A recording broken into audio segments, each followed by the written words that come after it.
សង្ឃឹមថាអ្វីៗគ្រប់យ៉ាងនឹងបន្តដំណើរទៅខាងមុខហើយល្អប្រសើរសម្រាប់បងប្អូនទាំងអស់គ្នាវិញក៏ដូចជាប្រទេសជាតិយើងទាំងមូលហើយបាទឡើយនោះសួរថានិយាយអីយើងអត់មានអីតន់និយាយទេគឺយើងនៅតែចាំមើលថាព័ត៌មានផ្លូវការតាក់ទងជាមួយនឹងថ្នាក់ដឹកនាំយ៉ាងម៉េចអីយ៉ាងម៉េចនឹងចាំយើងចូលរួមទាំងអស់គ្នាហើយយើងត្រូវតស៊ូទាំងអស់គ្នានៅក្នុងនាមស្មារតីមួយដែលជាជាងខ្មែរយើងត្រូវតស៊ូទៅមុខទៀតហើយកុំសង្ឃឹមថាចាំបាច់ទៅប្រើផលិតផលពួកវាខ្ញុំមិននិយាយផលិតផលដែលយើងនៅសេសសល់ទេទាំងខ្ញុំទាំងគេអ្នកណាក៏នៅសេសសល់ដែរប៉ុន្តែការសេសសល់នោះសូមឲ្យពិតប្រាកដតែប៉ុណ្្នឹងទៅ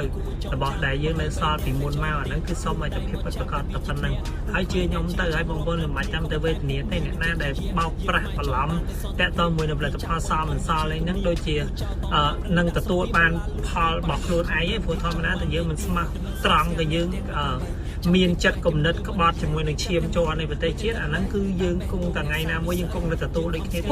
ញុំក៏នៅតែទទួលស្គាល់ថាផលិតផលរបស់យើងនៅសល់ហើយយើងព្យាយាមចែកយើងក៏មិនព្យាយាមលក់ដែរបានន័យថាយើងចែកធ្វើម៉េចហើយបងប្អូនរបស់យើងបានប្រើប្រភេទដែលយើងធ្វើនោះគឺរាប់ហើយរាប់បានន័យថាចង់មួយឆ្នាំជាងហើយអញ្ចឹង